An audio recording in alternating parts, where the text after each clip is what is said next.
The calm before the economic storm, most people have no idea what's coming. Rockefeller once said, "The secret to wealth is foresight." And today, few demonstrate that better than Warren Buffett, who has just issued one of his most urgent warnings.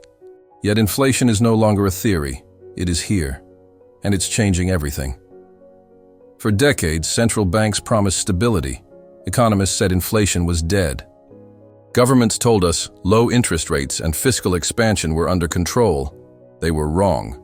Buffett now sees rising prices not as isolated events, but as a signal that the system itself is overheating.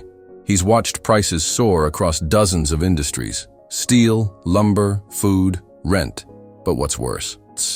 Consumers keep paying. They don't push back.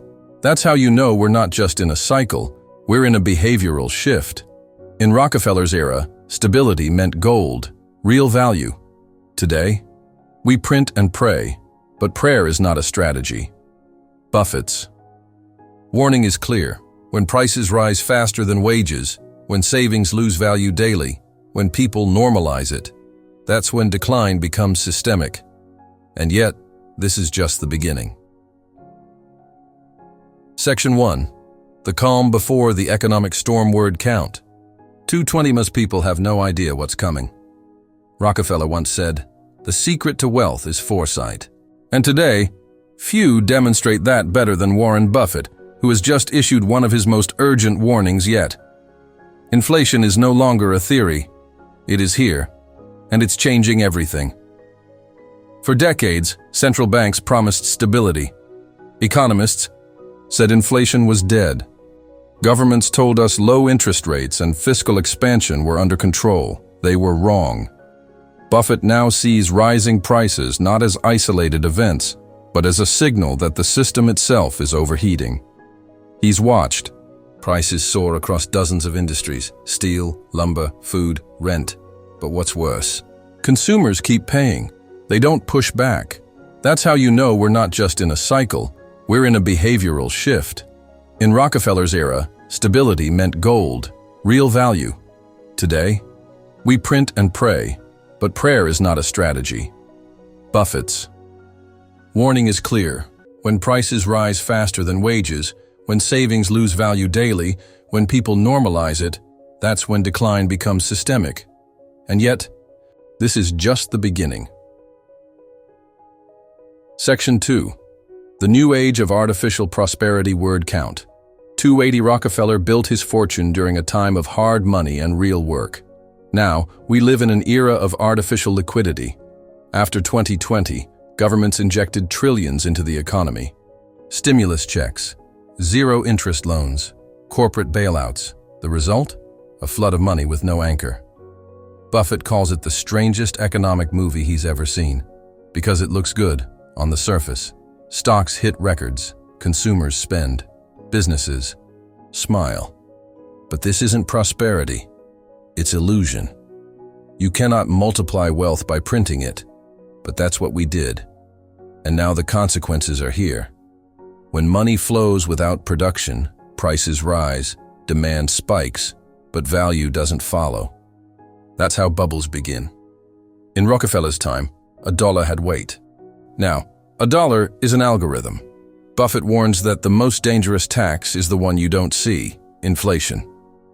Every time you buy less with the same paycheck, you're being taxed, silently, every day. And who suffers most? The savers, the cautious, the middle class.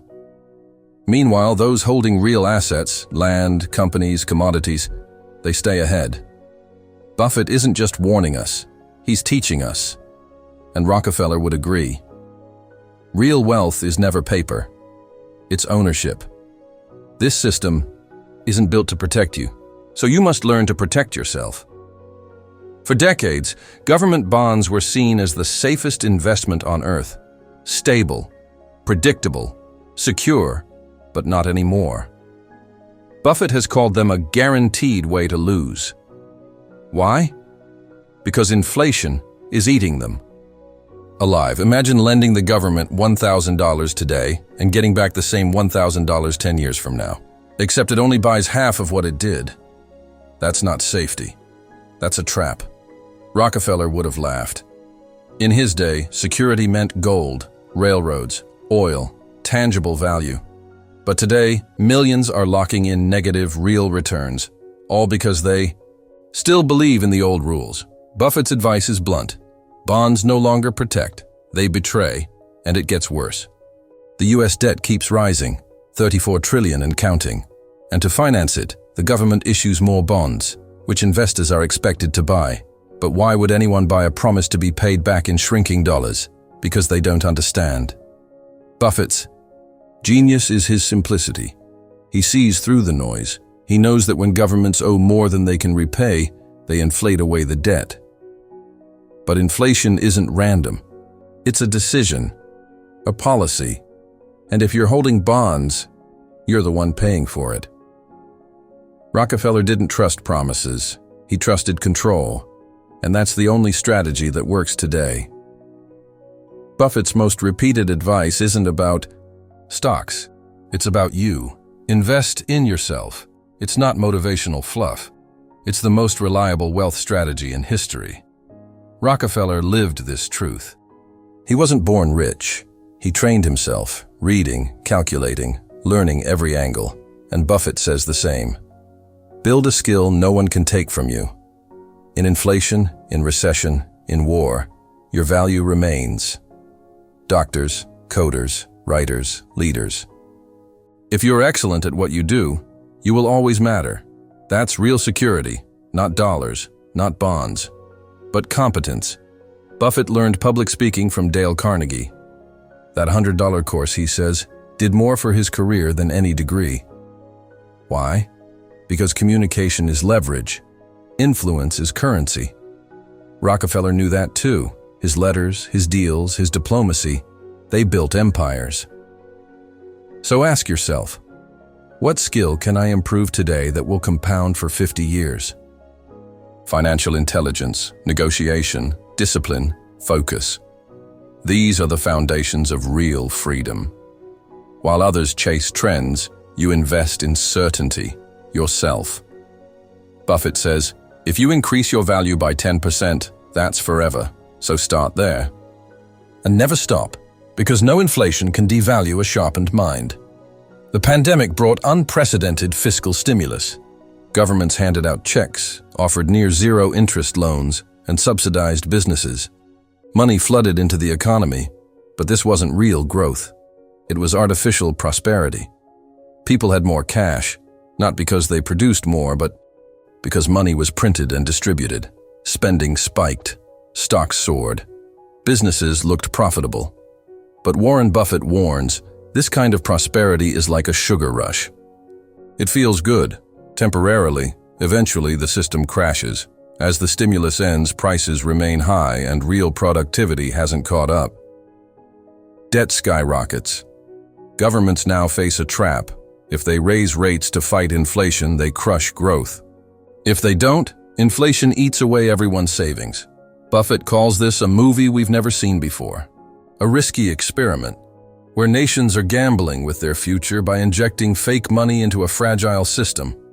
And history shows, money created without productivity always ends badly. This isn't fear-mongering.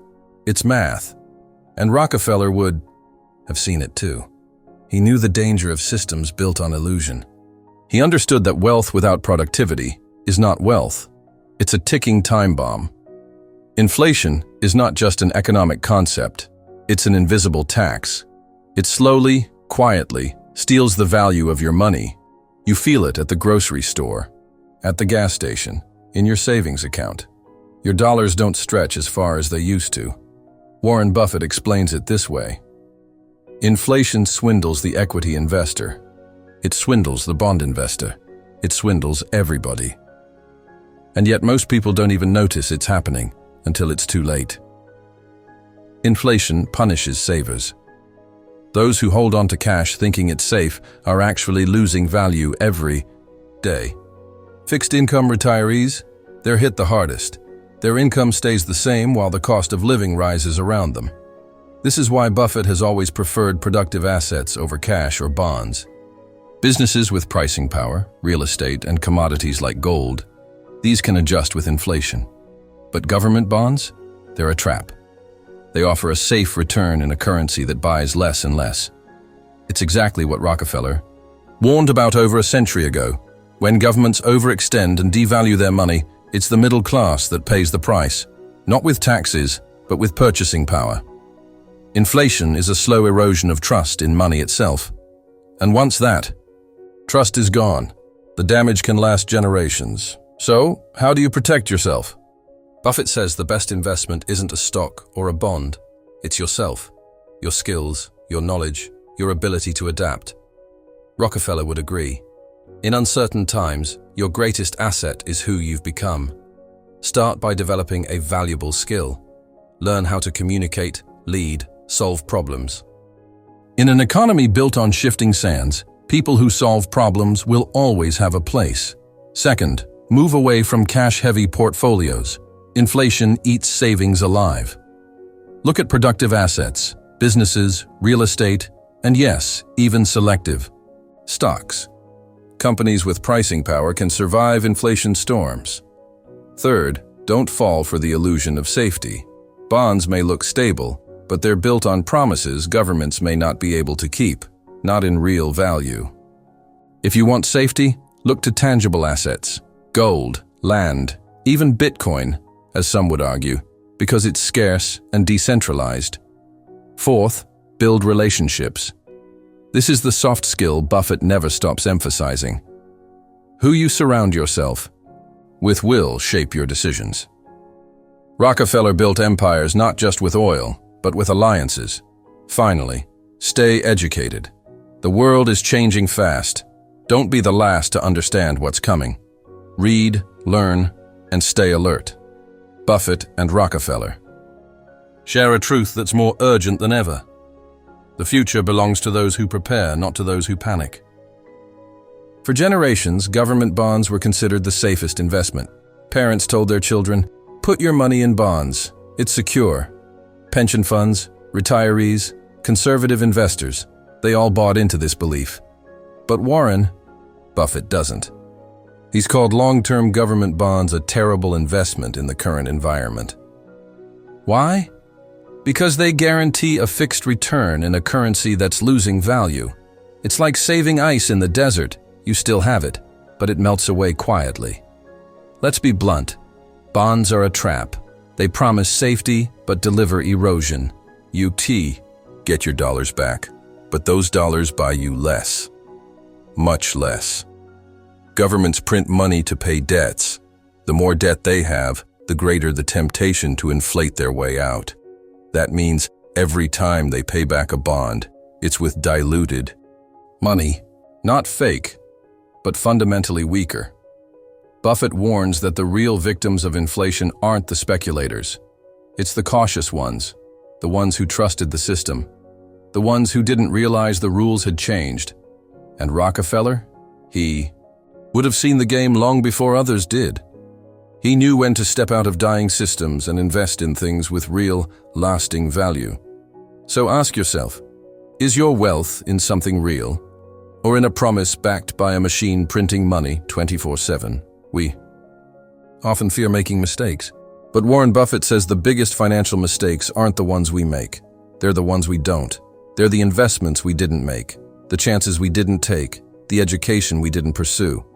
He calls them errors of omission and says they've cost him billions. Most people miss life-changing opportunities because of hesitation, fear, or distraction. They wait for perfect timing. They want certainty. But the truth is, most major wins happen in moments of uncertainty. Rockefeller built his empire by acting when others hesitated. He moved early, took calculated risks, and focused relentlessly. He didn't wait for ideal conditions. He created them.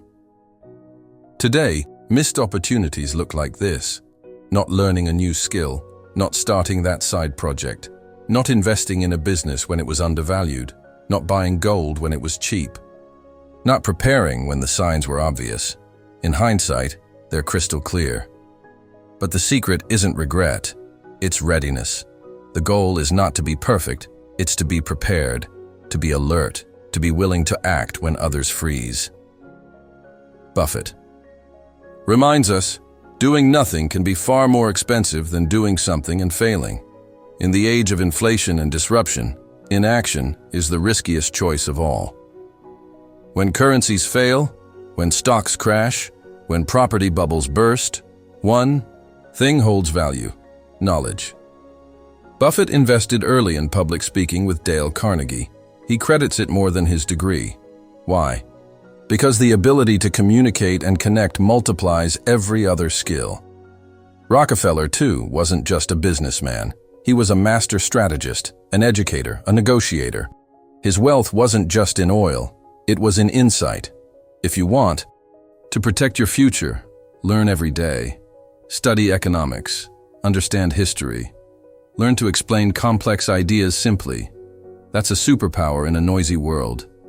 No one can tax your education. Inflation can't touch it. Governments can't confiscate it. It's the one asset that travels with you, grows with you, and multiplies without risk. So if you're not investing in yourself, you're already losing value. Rockefeller's rule for the future, Buffett says, the best investment you can make is in yourself. Rockefeller would nod in agreement, but add something, and then teach others. This is not the time to panic. It's the time to prepare, understand the system, recognize the games being played, and make sure your wealth, your real wealth, isn't built on illusions. In a world of inflation, artificial prosperity, and broken promises, the question isn't what's safe. The question is, what's real? Educate yourself. Take ownership of your financial future. Don't outsource your security to governments or markets. Build it yourself, because the economy might shake. But those who stand on wisdom, on real knowledge, on true value, will not fall. Rockefeller knew it. Buffett lives it. Now it's your turn.